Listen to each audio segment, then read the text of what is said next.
जैसा कि complex sentence बनाने के लिए एक प्रिंसिपल क्लास और कम से कम एक सबऑर्डिनेट क्लास का होना आवश्यक होता है, और सबऑर्डिनेट क्लास बनाते समय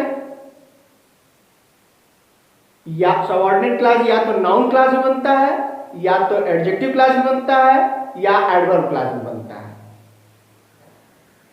जब नाउन क्लास में बनता है तो सबऑर्डिनेट क्लास नाउन का कार्य करता है, इसलिए वो नाउन के प्लेस पर प्रयोग किया जाता है, और नाउन क्लास बनाने वाले कंजक्शंस को ककारवाचक कंजक्शंस के रूप में जानते हैं, और उनका एक उचित स्थान होता है सेंटेंस में, और उनका उचित प्रयोग होता है। इसी तरह जब आप एडजेक्टिव क्लास का प्रयोग करते हैं, यानी सबऑर्डिनेट क्लास जब एडजेक्टिव क्लास की तरह प्रयोग होता है तो वह सेंटेंस में एडजेक्टिव का कार्य करता है। सबसे पहले जब आप एडजेक्टिव क्लास की बात करते हैं तो adjective class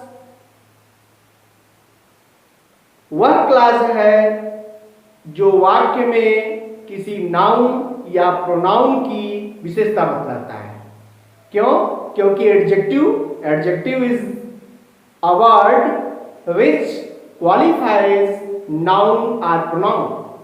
Then the class which qualifies noun or pronoun is called adjective class.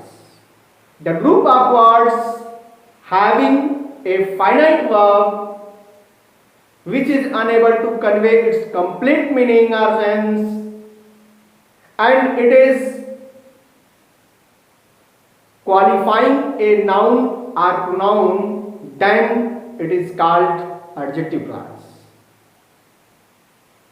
मतलब स्पष्ट है कि विशेषण उपवाक्य वह उपवाक्य है जो एडजेक्टिव का कार्य करता है, अर्थात सेंटेंस में किसी नाउन या प्रोनाउन की विशेषता बतलाता है। यहां एडजेक्टिव क्लास की बात हो रही हो तो आपको यह भी समझना चाहिए कि एडजेक्टिव क्लास जिस नाउन या प्रोनाउन की विशेषता बतलाता है उसे हम एडजेक्टिव क्लास का एंटीसीडेंट कहते हैं। एंटीसीडेंट यानी पूर्ववर्ती। एंटीसीडेंट वह वर्ड है जो कोई नाउन या प्रोनाउन होगा और जिसकी विशेषता एडजेक्टिव क्लास के द्वारा बताई जाएगी। According to the rule of grammar, adjective class should be used just after the antecedent. Adjective class हमेशा अपने एंटीसीडेंट के तुरंत बाद प्रयोग करना चाहिए। यह सावधानी है। यदि आप एंटीसीडेंट के साथ प्रयोग नहीं करेंगे तो उस वाक्य का अर्थ बदल जाएगा और ग्रामर के नियमों के अनुसार नहीं होगा, इसलिए वह सेंटेंस गलत हो सकता है। इसलिए एडजेक्टिव क्लास का प्रयोग करते समय आपको सावधानी बरतनी चाहिए कि जो उसका एंटीसीडेंट है उसी के साथ एडजेक्टिव क्लास का प्रयोग करना चाहिए। अब आगे बात होती है कि एडजेक्टिव क्लास आखिर बनेगा कैसे। तो एडजेक्टिव क्लास के कंजक्शंस, बिकॉज सबऑर्डिनेट क्लास हमेशा कंजक्शन से बनता है और सबऑर्डिनेटिंग कंजक्शंस जो होते हैं वो अलग अलग, नाउन क्लास बनाने वाले अलग कंजक्शंस होते हैं, एडजेक्टिव क्लास बनाने वाले अलग कंजक्शंस होते हैं और एडवर्ब क्लास के कंजक्शंस अलग होते हैं। तो यहां आप पढ़ने चल रहे हैं एडजेक्टिव क्लास के कंजक्शंस।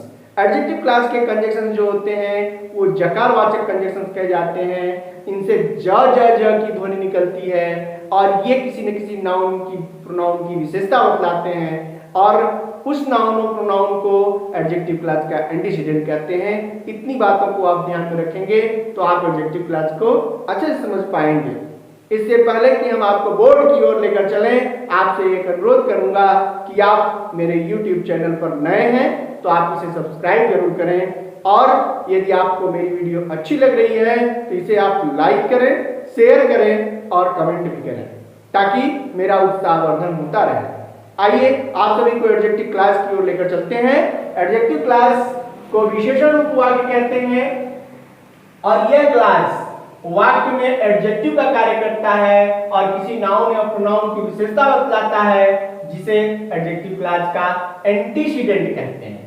यहाँ आप ध्यान देंगे कि क्लास एडजेक्टिव का कार्य करता है और नाउन और प्रोनाउन की विशेषता बताता है, और जिस नाउन प्रोनाउन की विशेषता बताता है उसी को एडजेक्टिव क्लास का एंटीसीडेंट कहते हैं।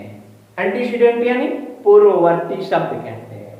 और ये एडजेक्टिव क्लास जब भी प्रयोग होगा तो वो अपने एंटीसीडेंट के तुरंत बाद प्रयोग किया जाता है, यानी उसका प्रयोग अपने एंटीसीडेंट के तुरंत बाद करना चाहिए। Adjective class, specially adjective class बनाने वाले कंजक्शंस को समझने के लिए आपको ये हिंदी में जकारवाचक के रूप में जानना चाहिए। क्योंकि हिंदी मीडियम के विद्यार्थियों के लिए हिंदी उनका आधार होता है, इसलिए इसे समझने के लिए आप जकारवाचक कंजक्शंस के रूप में इन्हें जान सकते हैं, समझ सकते हैं। ये जकारवाचक कंजक्शन है, जैसे हु का अर्थ होता है जो या जिसने। ये किसके लिए आएगा?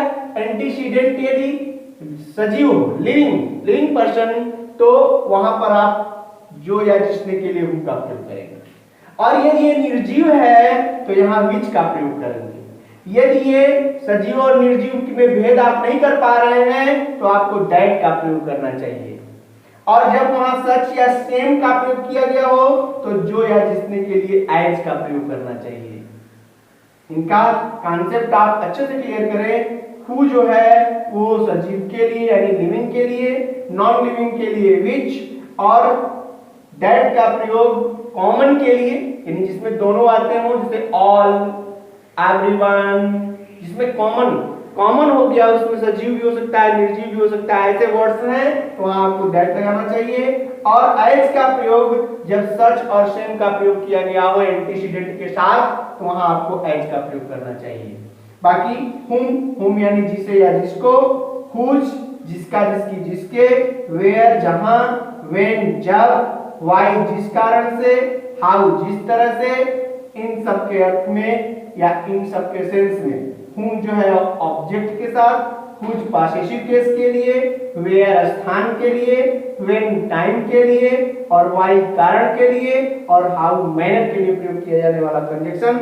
इनका आप जब प्रयोग करेंगे तो आपको सावधानी बरतनी चाहिए कि कौन शब्द किस तरह के एंटीसीडेंट के साथ प्रयोग होगा, क्योंकि एंटीसीडेंट बड़ा महत्वपूर्ण है। एंटीसीडेंट के अनुसार ही आप जो है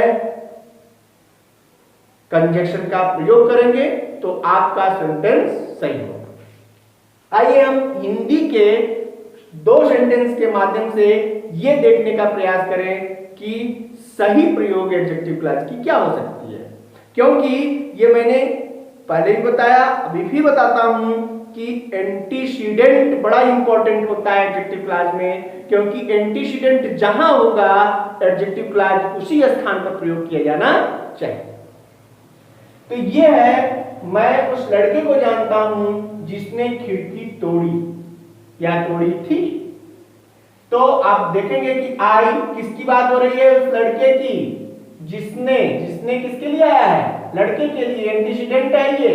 आई जानता हूं, नो द बॉय,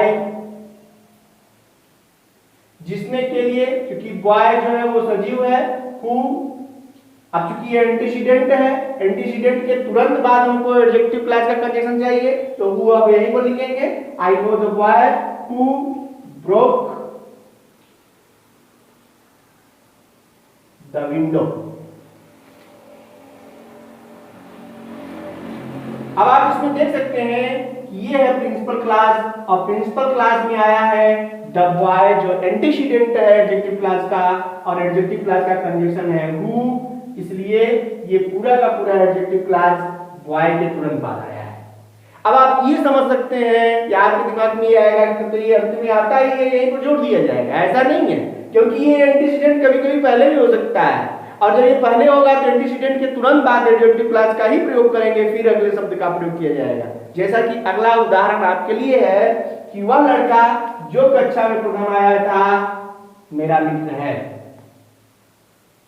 वह लड़का एंटीसीडेंट ये है, जबकि इसका सेंटेंस इधर है, लेकिन ये बीच में एडजेक्टिव क्लॉज है, इसलिए एडजेक्टिव क्लॉज अपने एंटीसीडेंट के साथ ही होगा। आप इसको लिखते समय सावधानी बरतेंगे कि कहीं ऐसा ना हो कि अंत में चला जाए। यानी आप इस तरह से लिखेंगे कि the boy who stood first in the class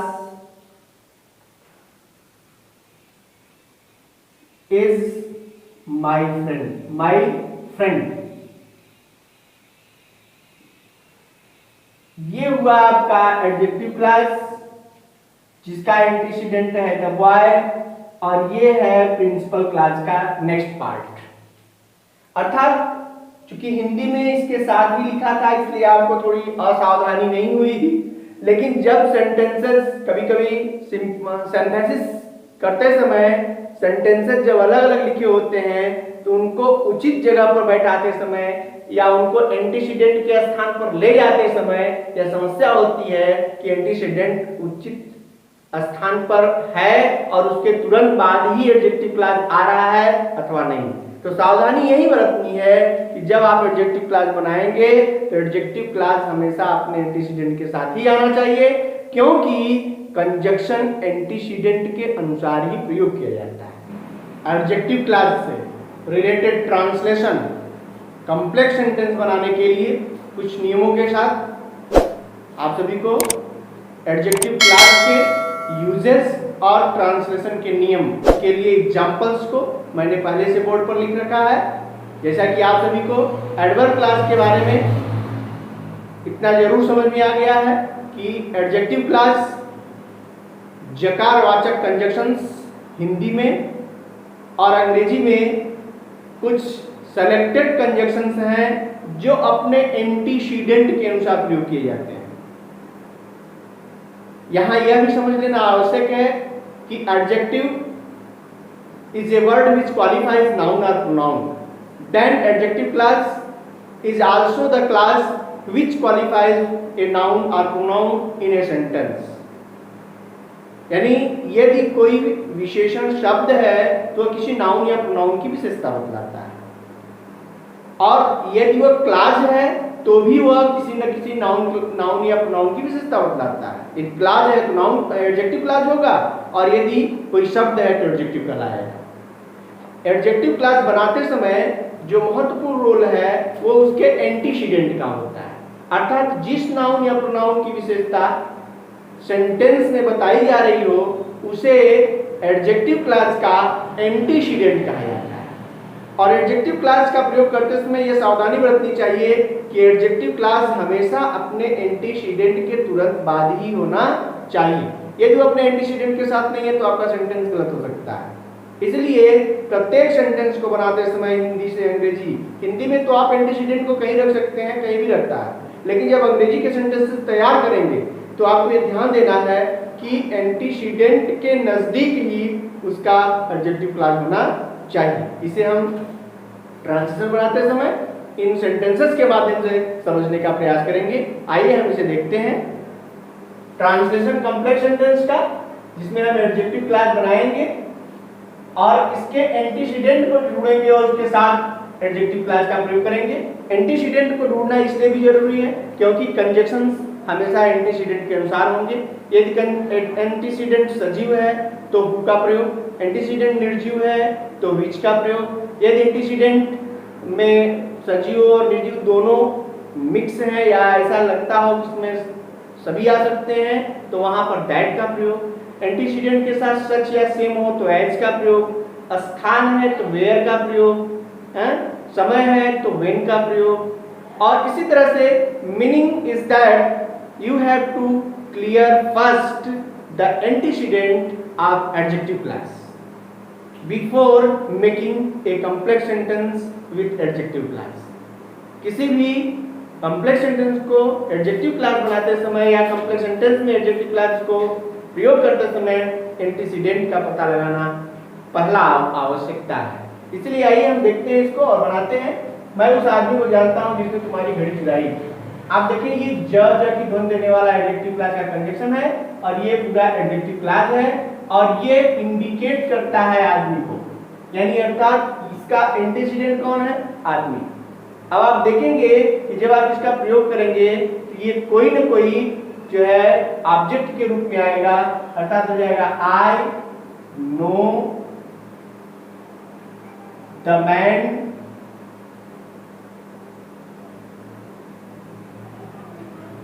जिसने, यानी हु स्टोर योर वॉच। इस सेंटेंस को बनाने के बाद आप इसको प्रूव भी कर लीजिए कि सही है कि नहीं है। इसका एंटीसीडेंट द मैन और ये एडजेक्टिव क्लॉज, एडजेक्टिव क्लॉज अपने एंटीसीडेंट के साथ है, आपका सेंटेंस सही है। अर्थात I know the man who store your watch, मैं उस आदमी को जानता हूं जिसने तुम्हारी घड़ी चुराई। नेक्स्ट सेंटेंस देखिए, यही समय है जब तुम्हें पढ़ना चाहिए, यही समय है, it is the time when you should study, या यू शुड रीड, या you should study. The time, it is the antecedent and adjective clause when you should study। ये when जो है टाइम के लिए प्रयोग होने वाला कंजक्शन जब। इस तरह से आपने देखा ये भी अपने एंटीसीडेंट के साथ है, इसलिए ये सेंटेंस आपका करेक्ट है। वह आदमी जो परिश्रम करता है अवश्य सफल होता है। वह आदमी, यहाँ देखिए आप, क्योंकि हिंदी में भी ये एंटीसीडेंट के साथ ही आ गया है, लेकिन ये वह आदमी यानी द मैन, यहाँ वह, वही, यही या उसके लिए द का प्रयोग कर देना ये महत्वपूर्ण है। इसमें ये भी है कि ये कोई नाउन प्रयोग किया जा रहा है तो नाउन के पहले द का प्रयोग कर देने से वो जो है पर्टिकुलर बन जाता है और वो उसके लिए उस, यही, वही, वह वगैरह का कोई अलग से वर्ड प्रयोग करने की जरूरत नहीं पड़ती है। The man who works hard, आप देखेंगे कि ये एडजेक्टिव क्लॉज बीच में है, इसका सब्जेक्ट, ये प्रिंसिपल क्लॉज का सब्जेक्ट है, बीच में एडजेक्टिव क्लॉज आ गया। अब आप प्रिंसिपल क्लॉज का सब्जेक्ट है तो वर्ब आगे लेना होगा, ये सफल होता है, गेट्स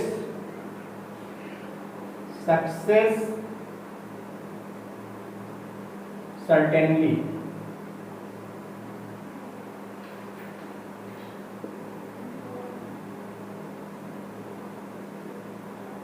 ये हो गया आपका, ये भी अपने एंटीसीडेंट के साथ है। कभी कभी आप गलती करते हैं कि ये पूरा एडजेक्टिव क्लॉज बाद में हो जाए, यानी the man gets success certainly who works hard, ऐसा लिख देते हैं तो ये अपने एंटीसीडेंट से दूर हो जाता है, और जब एंटीसीडेंट से दूर हो जाएगा तो आपका सेंटेंस सही नहीं है। नेक्स्ट, जो समय खो गया हमेशा के लिए खो गया, यानी समय जो खो गया, द टाइम जो यानी विच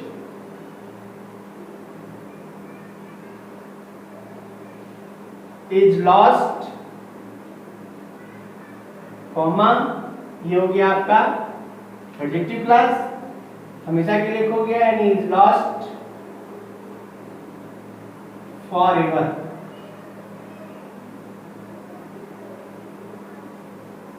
इसी तरह मैं एक जंगल में पहुंचा जो जंगली जानवरों से भरा था। I reached a forest which was filled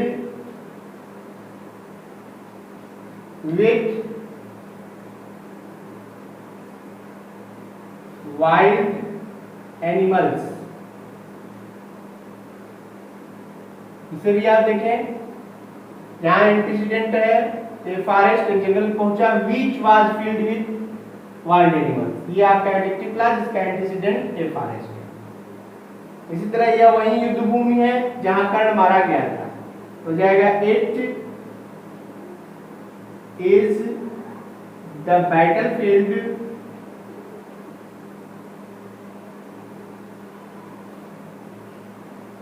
where Karna was killed. यहां भी आप देखेंगे ये हो गया आपका एडजेक्टिव क्लॉज और ये हो गया इसका एंटीसीडेंट। इस तरह से एडजेक्टिव क्लास जकारवाचक कंजक्शन से बन रहा, हिंदी में और अंग्रेजी में अपने एंटीसीडेंट के साथ इसका यूज हो रहा है। इन सब चीज़ों को देखें। सेंटेंस बनाते समय इन छोटी छोटी सावधानियों को आपको ध्यान देना चाहिए, क्योंकि जब पैसेजेस और ट्रांसलेशन की बारी आती है, बड़े बड़े पैसेजेस का ट्रांसलेशन करना होता है, तो उसमें सारे नियमों को मिक्स कर दिया जाता है, तब आप ज़्यादा कंफ्यूज होते हैं। इसलिए सारे नियमों को, छोटे छोटे नियमों को, जो भी ट्रांसलेशन के रूल्स हैं, उन्हें आप बार बार मेमोराइज करिए। मैंने अपने YouTube चैनल पर लगभग छोटे स्तर से बड़े स्तर की ओर के सारे रूल्स, ग्रामर के, ट्रांसलेशन के रूल्स मैंने अपलोड कर रखा है। आप सभी के लिए बहुत ही बेनिफिशियल है। आप सभी इसे बार बार देखें, कॉन्सेप्ट क्लियर करें, ताकि आगे बड़े बड़े सेंटेंसेस या पैराग्राफ या पैसेजेस बनाते समय आपको कोई समस्या न हो सके। इसके लिए आपको लगातार मेरी वीडियोस को देखना चाहिए और उसे समझने का प्रयास करना चाहिए। फिर एक अनुरोध के साथ कि आप सभी यदि मेरे YouTube चैनल पर नए हैं तो आप इसे सब्सक्राइब जरूर करिए, और यदि आपने इसे सब्सक्राइब कर लिया है तो इसको लाइक और कमेंट जरूर करें। और यदि आपको ये वीडियो अच्छी लग रही है और ये बेनिफिशियल है तो निश्चित रूप से आप अपने मित्रों में इसे शेयर भी अवश्य करिए, ताकि मेरा भी उत्साहवर्धन होता रहे। आप सभी को बहुत बहुत धन्यवाद।